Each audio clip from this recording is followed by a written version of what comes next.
Bonjour à toi.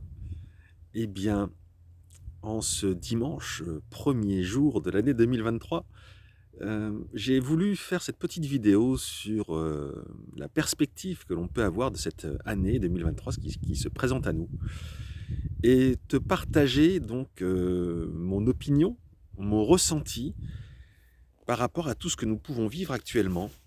Donc, ce ne sera pas une vidéo politique, hein, parce que je ne fais pas de politique. Hem C'est mieux comme ça, je trouve, voilà. Cette année 2023, elle va être très belle.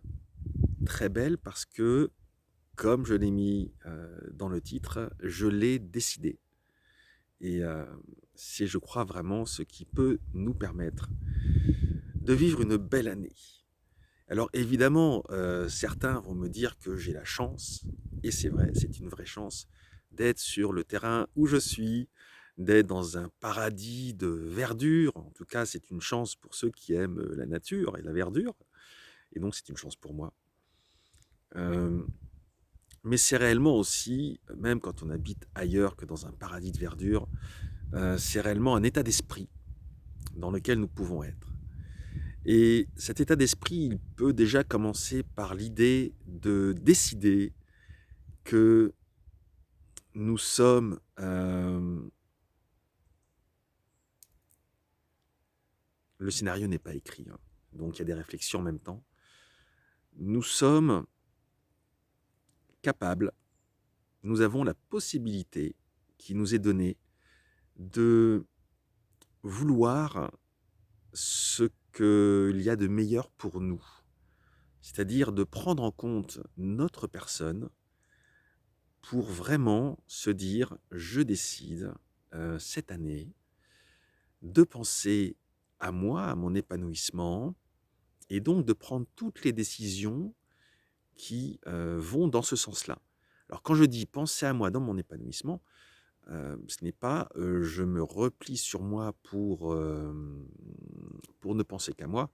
On pense évidemment à nos proches, aux gens qu'on aime, peut-être aussi aux gens qu'on n'aime pas, parce qu'il y a des fois des choses à faire avec eux, des évolutions à essayer de connaître, aussi bien avec eux qu'avec nous-mêmes.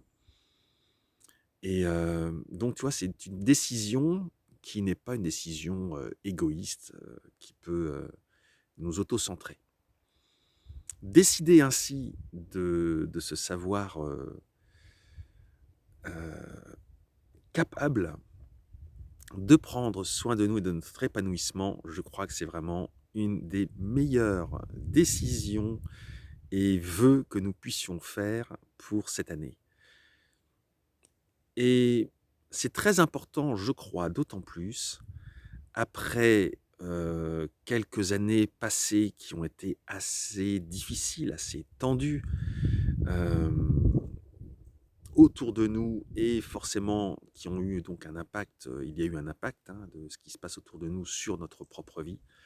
C'est, je crois, vraiment très important de se dire: «Je veux prendre ma vie en main pour qu'elle soit le mieux possible pour moi». Ça se joue dans des décisions matérielles, évidemment, puisque nous sommes dans un monde matériel, incarné sur la terre. Notre corps est présent, donc on peut être très spirituel et très perché, comme j'aime le dire, parce que des gens me trouvent perché, hein. Donc j'assume ce terme-là, il n'y a pas de problème. Hem, mais on peut être perché, spirituel et tout ce que l'on veut dans ces appellations-là, mais en même temps être, tout à fait dans le concret, dans le matériel. Être par exemple sur la terre, en contact avec la terre et la nature, tel que je le fais ici sur le terrain. Mais et donc définir par rapport à ce matériel, je dirais, des priorités. Se dire: «Qu'est-ce qui est juste pour moi? De quoi ai-je besoin pour être épanoui?» Puisque le but du jeu quand même dans la vie et dans cette année 2023, parce que je pense qu'il faut à un moment donné, se bouger les fesses, c'est important, c'est se dire: «Voilà, qu'est-ce qui est important pour moi et qu'est-ce que je vais mettre comme priorité dans ma vie pour, permettre cet épanouissement?» Et donc au niveau matériel, ça va se jouer à toutes sortes de plans. Ça va se jouer sur le plan professionnel, évidemment, puisque nous avons besoin d'avoir une activité, de travailler. Alors, je ne dis pas forcément d'avoir un emploi ou un travail. On peut travailler pour soi et finalement, tel que je le vis moi-même, en fait, c'est plus, comme je le dis moi-même, une activité qui me permet de gagner ma vie et d'être épanoui, plutôt qu'un travail réellement. Mais chacun après trouve, je dirais, son épanouissement là où il le veut. Mais donc réfléchir à notre épanouissement professionnel. Est-ce que je suis bien dans ce que je fais actuellement ou est-ce que je pense que j'ai des choses à faire évoluer, à changer? Ça se joue donc après, et bien également sur le plan matériel, au niveau du logement. Le logement est quelque chose de très important parce que c'est l'endroit où nous pouvons nous ressourcer. C'est notre petit cocon intime qui nous permet d'être posés avec nous-mêmes, la famille, nos proches, les gens qu'on aime, pour nous ressourcer et avoir un équilibre dans la vie. Donc cet équilibre, cet épanouissement, joue et passe également par notre habitat. Donc est-ce que mon habitat me convient? Est-ce qu'il est trop grand? Est-ce qu'il est trop petit? Est-ce qu'il est bien situé géographiquement par rapport au lieu où je vis? Et est-ce que donc je m'épanouis dans ce lieu géographique? Ou est-ce que je ressens un besoin peut-être d'évoluer et de peut-être déménager, changer de lieu? C'est possible aussi. Ça peut se jouer également, heu, évidemment après quand on quitte un peu le matériel, sur, le plan de l'esprit, du mental, de la psychologie et se dire, «Est-ce que avec moi-même et avec les autres, je suis dans une bonne relation?» Et ça, c'est un sacré job. Être bien dans notre propre relation avec nous-mêmes déjà. Est-ce que je me respecte? Est-ce que je prends soin de moi? Mais également avec les autres et parce que nous ne sommes pas uniques sur terre, nous sommes au milieu d'une société avec, des gens, des amis, des ennemis peut-être, heu et la question à se poser, c'est, eh bien, comment je décide de vivre cette relation avec les autres?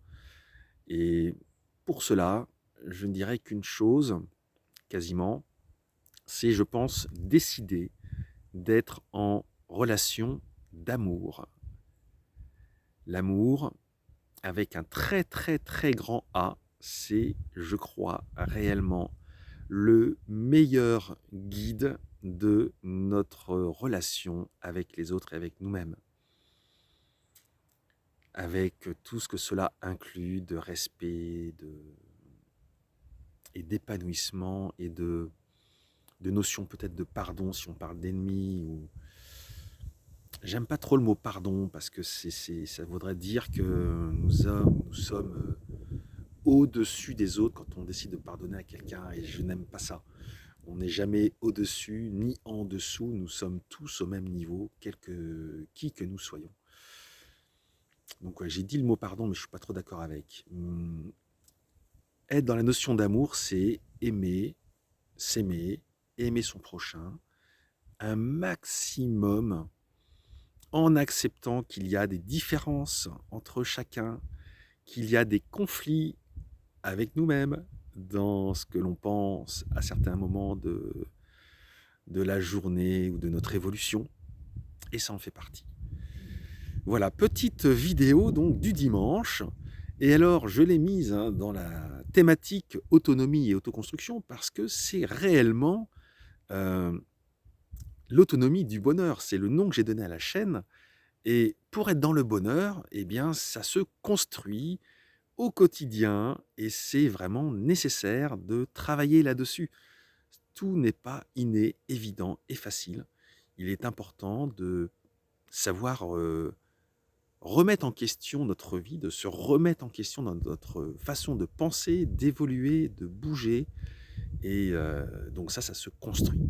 Mais en réalisant cela, eh bien, on arrive dans une certaine autonomie, de joie, de bonheur, d'épanouissement. Et c'est ce qui nous fait vibrer.